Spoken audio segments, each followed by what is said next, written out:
this is Steve, and today we're going to be talking a little bit about how to convert a GPX file that was provided to you. Particularly, this is for Adventure Palooza, but from anybody, from Garmin Basecamp or from a Garmin-based product into Gaia GPS. And we're going to show some screens here of the both the computer as well as the phone. We'll be putting those in there. And I want to kind of give you some tips and tricks. So this is really geared towards Adventure Palooza based traction routes. Anyone that signed up for that should be getting some test routes. This is what we are using here. They should have been later on getting their actual routes, but then they also give you a legend to what's going on. So if you actually take a look here on the left-hand side, you'll see that they've got different types of waypoint icons that give you information on what they mean. There's actually a PDF that we attach to this, and that actually helps you know in more specific what those are as well as the routes. And so one of the things important about the way that Adventure Palooza does this is that their main route is always in this magenta color here. If you open that up, you'll see it's magenta. And then they have alternate routes, which are always going to be in their red component. And that gives you kind of a clue as to whether you're on a main track or on a alternate track. And some of these red ones are geared towards like, hey, these are really challenging. And other times they are going to be alternate, like workarounds, big bike friendlies. They'll usually say BB friendly for people that don't want to get into that. So one of the great things they've done is they spent a lot of time creating colors for the tracks and creating icons for the waypoints. And if you're importing this into another Garmin product, there's absolutely no need to do anything that I'm talking about. This will import in. But if you're using OnX Off or you're using GaiaGPS or some of the other apps that are out there, when you import them from the file that's provided by the person putting together the ride, the problem is that these icons don't transfer over. All you get is just a generic icon. And that's one of the things that we want to kind of go over here. So if you look at my screen here on Gaia GPS, you'll actually see I've got tracks freaking everywhere. And these tracks can be difficult to get rid of and be able to access what you're looking for when you've got too many things on here. So sometimes I go riding, and when I zoom in here, this is the mess that I'm looking at, and I can't figure out what I'm doing, where I'm going, or why, and it only gets worse the deeper I get into this. So there's some really simple little tricks, and that is files get put in as tracks, routes, and then they're put into folders. So one of the first things I generally do is if I want to clean this area up, I'll come over to my face, I'll come down to where it says folders, and I'll actually start by unchecking any of the folders that are in the area that I'm going to be working with. So Missouri Rides is a really big one of them. And then anything that has a name to the side here, says Mo Rides or BDRs or Palooza Rides, that's a folder I've created with more things in it. So this AP East 21 was actually in my Palooza folder. So the ones you really want to click here are on the side, and you want to unsync them. Now, the important thing to remember is that before you go away for the day, when you want to go back to riding, if you don't resync these will not show up on your phone, and all the files you thought you had will not be there. So there's another way you can do this on the phone. We'll go over that in a bit. But for the ease of naming, I find that this is a pretty easy way to do. I just go through all of my different folders here. I uncheck all the ones that are a main folder, and you know it's a main folder because there's no secondary symbol like this is the main folder, this is not. That's a main folder, that's a main folder, and so on. So I'm going to go ahead and do these real quick. Give me a second. And then I'll show you the difference of what it's going to look like on the main screen. Now, not all of your files will be completely gone because anything that wasn't put into a folder will still be there. Now I'm going to go ahead and refresh this so we actually get a nice sync. And you'll see what is there now. We'll show our archived. So this is the button you use to show them, and then when you want to bring them back, you just re-click on them and it brings it back in. So right now we have no major folders showing. So let's go ahead, let's take a look now at the main screen.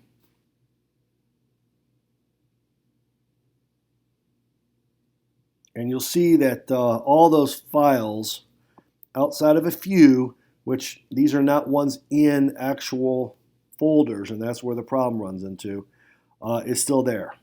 So this looks like probably part of the Swinging Bridges ride. Heck if I know what that is. That's going up to Mexico. A couple little random things I have in there. So let's go ahead and import the file. And this, I already imported the test tracks AP22 right here. You see those files right in through there. Let's go ahead and import it into GaiaGPS. You come over to your folder, you hit upload down here. In the upload category, you're actually going to select the file you want. I've got that saved in my downloads at this point in the game right here. I'm going to hit open. And in this case, you only have, I think, 13 items. Most of these files you're going to get have somewhere between 150 to 200 items in there, so it takes a little while. Make sure all of them are checked. Hit save 13 items. It'll import them. And voila, there it is. Now you can tell right away here, I'm going to go ahead and get rid of this, that whereas in this screen we've got burgundy and red, you'll see in my screen we've got green and purple. And whereas we had all these different icons like food, gas, important indication, start point, camping point up here, ours are just red dots. So we're going to need to go ahead and change that. And one of the things we can do is we just want to click on this icon here, or this waypoint. You'll see we got the main track. Hit the edit button up here. And this is where we're going to go ahead. I don't want to see this for now. And click on the color. And let's go ahead and head over to magenta. And we can see that the next one is this one here. We're going to swing that, and you can actually tell anything in this window shows up. So we're going to do the fake alternate. We're going to turn that back into red. And we'll go ahead and click on here, and then there is our other one right there. Main track 2 fake. And we'll put that back to magenta. So that's the easiest part, is recoloring these out. Now what we have to do is we have to take a look at the waypoints that we have over here. And the thing that's going to be important is anything that has like an O1, O2, O3, T, G, and P. Those are photo, GPS, and text. That's part of the Goosechase app. So if you plan on doing the Goosechase geocache game, you got to make sure that those get properly changed their icon so you can actually find them when you're riding. Some of the other ones like camping, closed road, not quite as critical, but I would recommend that you go ahead and give some icons, and I'll show you what I typically use here.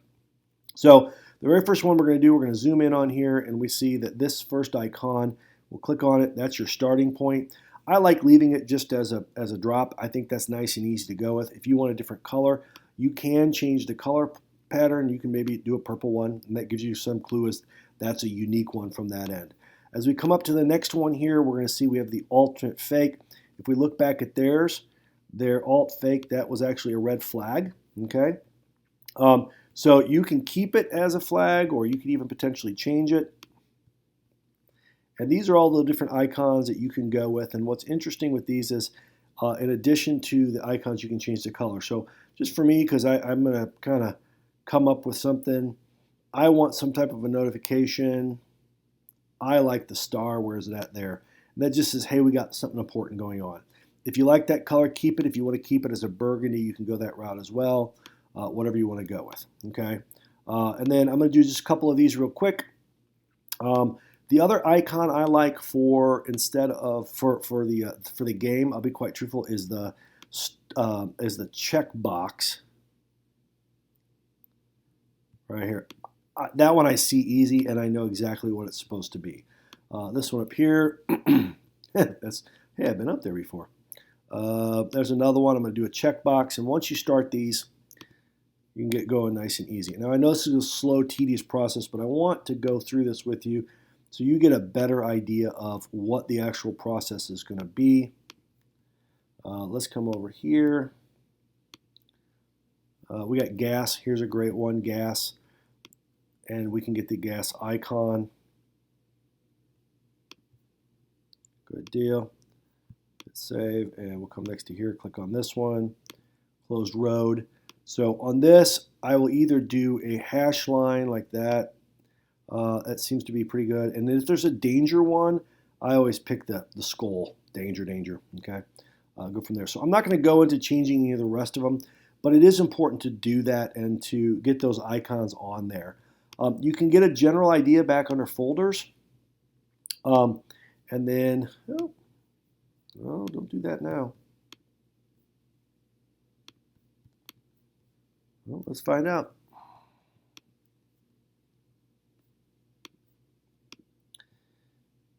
Hopefully, we don't lose anything.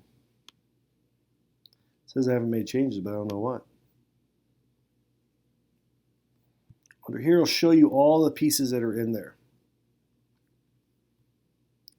There they are. Now, your icons won't show up on this portion here. They only show up in the colors and on the actual thing. There's your screenshot, so you know what you still have left to do over through here, and you will see it on there. But that doesn't show up down here. So this is kind of some of the things you want to do to actually get this going. Now, I'm going to go over with you, and then we see this matches out burgundy or magenta and red and some of those components. So that one was food over there. You can't change anything in from here. You have to go back up to the main folder.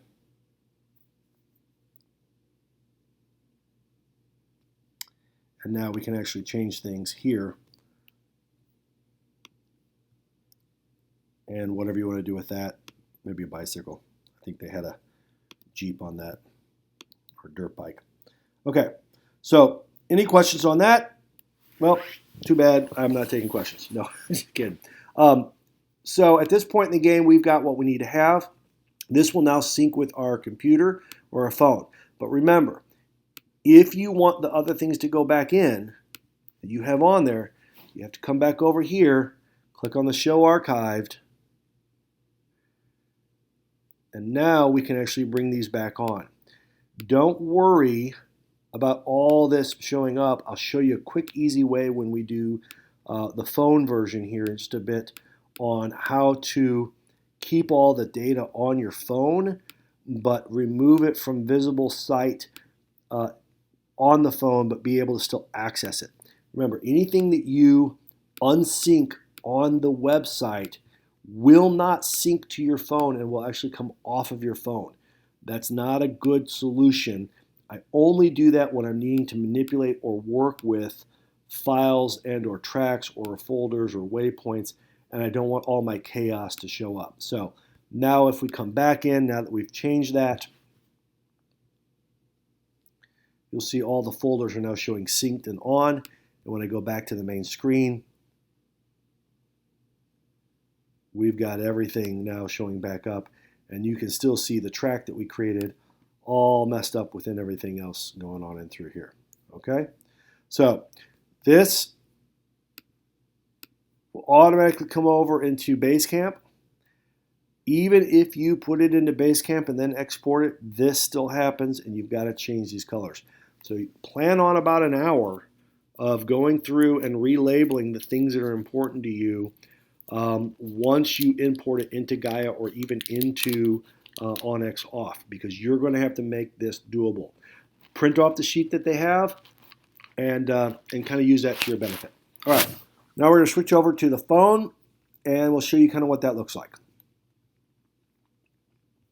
Yes, app here, as you can see at this point, I only had synced in the original items. So one of the things we want to do is we want to resync back all of this data onto our computer. Now you can see down here under saved, we've got some files here.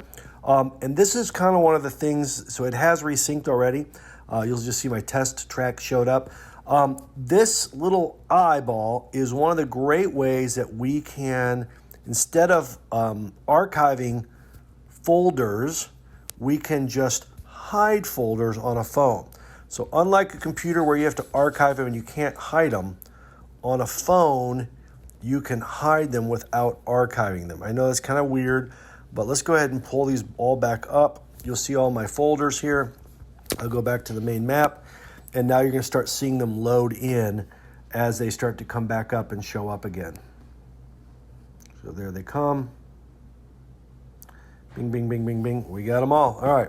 So we're starting to see some great stuff on here. So let's go over a couple more things on here where the test track is. So up in the test track is another place where if you don't want to do all of this on the computer, you can do it on the phone. So I saved a couple of these where what you can do is press on the button. So I'm going to go ahead and press on my button here. We see a gas station in Mexico. We can tap on that icon, hit edit, we can tap on the icon again and we can find the one that we want and it will save. So let's go ahead and do a couple more here. One of the things about the app is you pinch in and out to zoom. You do a single finger to move side to side. Down at the bottom right hand corner, you'll see where it says 20 miles right now. If I zoom in, 50 miles, 100 miles. If we zoom out, we can come back down to 5 miles. And one of the things that's important is typically when you're riding one of these routes, you're going to want the range, don't mean to make you sick here, somewhere between 2,000 feet, maybe 5,000 if you're doing really fast down the highway. Between 2,000 feet seems to be pretty good. And when you get into the nitty gritty, you're going to want to be somewhere between 500 to 1,000 feet for the detailed into the woods area. But typically right around this 2,000 feet is the right area. At the top center, you'll see what looks kind of like a scope. If you press it and it's red, what this does is it keeps your guy centered, and as you're moving, the map will move up and down, but your arrow will stay centered, and whatever direction you're in will always stay in that direction. When you hit this button one more time and get the hourglass, it basically is the direction you're going is always up, and the screen will move and rotate around you as you're moving. This is my preferred methodology because sometimes when you're turning a certain way and you can see how it can rotate here, whereas when I lock it into here, see, I don't get that same, the icon moves but the map doesn't, and that can actually be harder to kind of figure out what's going on with it. So what we're going to do now is we can also add photos and so forth in here just for your own personal use if you want by hitting the photo icon. It'll add it in and it'll actually save it as a waypoint. You can see my screen there. Okay. So let's get over here for a second and we'll get back into this area. So when you're in here, if you press on something in the general area, and this is the track that we have, everything that's in that area will show up. So we have main track in through here. Let's click on these icons. We can see here my photos. All right, must have had lunch there. Come back over. Campground. That's a hotel, a Days Inn. So if I want to make that a hotel indication, I can edit it, hit the icon, and I can either look for something like the campground there or whatever icon you want to use for a hotel. I don't really see one. H is for hospital. Not so great. So I'm going to put that one because that's a bed. It's actually a shelter, but I don't know where the hotel is. So that's what we're going to use. Okay. So when you get to go to your track then, and you've got all these things going on around here and you want to get rid of them, this is where you can hit the save button and then we can come down and we can check these off. Now, one of the things that I want to show you as well is that if you have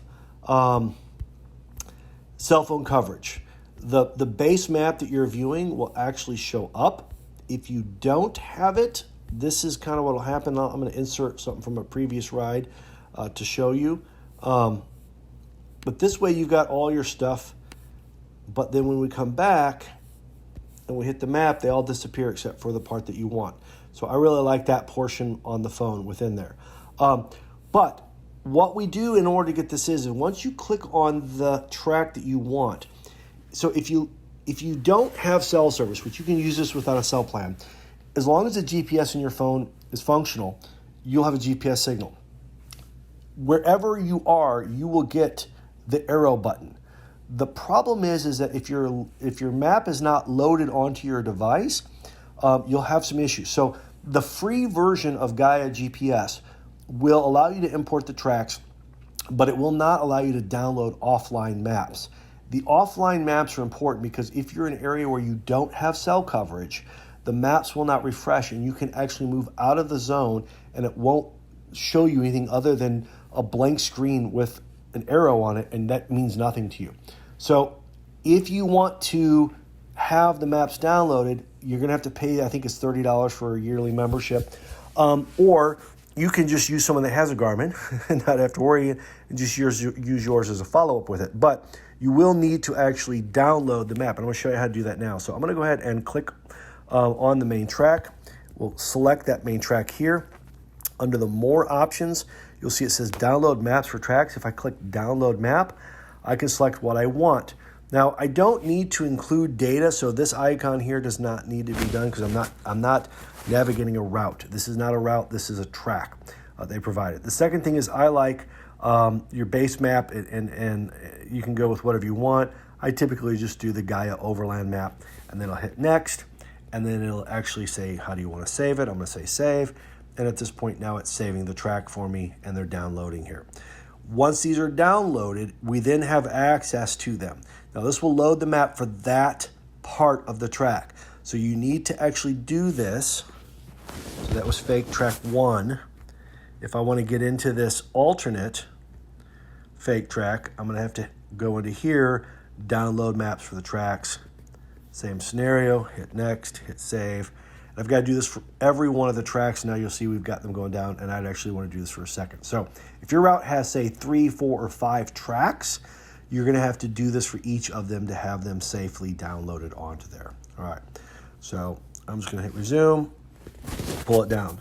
Now, you've made a lot of changes on here. So in your settings, I want to show you a couple more things that are important. One is you want your phone to stay on, so you don't have to keep trying to touch and mess with it while you're riding. So in your appearances, nope, wrong one, not units. How about account? Nope. Where are we at? Power saving. There we are. Power saving. Keep screen on. We want that. Okay. Doesn't matter about sync photos on cellular. It'll save it and do it later, but I like mine on because it's cellular. But then better location accuracy when plugged in. Do that. All right. Every once in a while, if you're in too much of like, if it's too cloudy or you got poor signal, your computer, your phone will lose where you're at, and it's almost like it just gets stuck and it stops. That does happen. That's a unique feature of GPS signals, and the GPS signal on a phone is not quite as strong as what you're going to get on a true Garmin product. So it does happen from time to time. But under power saving, make sure that keep screen is on, or you're going to be frustrated beyond belief. The second thing is before you head out for the day, make sure under account that this piece here that says last sync, that it's actually synced up. I'll recommend if your battery's low or you're on, like a power saving mode, plug it in and get off the power saving mode. I've had this take anywhere from 2 minutes to an hour and a half. When a lot of changes are made, it's got to update that data, so make sure that gets done on through there. Other than that, what you want to do is find a map that you like. If you like more of the map type here under Maps and Layers, where you just want Gaia Topo, you can do that. Some people like satellite version. I find satellite, I don't like satellite. I like Topo and I like overlanding because that's a blend. Those are going to be the maps that I use myself. All right. And that'll be a good way to follow that out. And then again, make sure that the ones that you don't want are online. So I forgot my Missouri. I'll click that. And now they all disappeared. So, all right, I hope that gives you a lot of feedback. I know this is a long video. I know it's, I'm not cutting this. This is a one-time take. So if you don't like it, I'm sorry, I don't really care. But this is for those that are looking for what to truly expect from Gaia, how to play with the actual app, how to use the online version of it, and some options that are available for you. So, well, thank you so much for hanging out with me. I hope this helps out some. If you got any questions, hit me up on either the Facebook group, 314ADV, or on YouTube channel. I'll do my best to help out. In addition, if you are going to Palooza, make sure that you guys support what they're doing. I know you had to pay money to go to the event, but they do some scholarships and giveaways for the community, wounded warriors, as well as a couple scholarships for people attending continuing education, whether it be college or the trades. That is supported through raffle tickets. I have talked to John and Dale, and they are too shy to ask you for money, But start buying stuff, donate some money, help them with this cause. It's important. Buy T-shirts, whatever it needs to be. They do this to support the community more than they do to make money. They really want to see people getting out, exploring, riding, becoming a community, and supporting other people that are in need as well. So thanks again for watching, guys. Take care.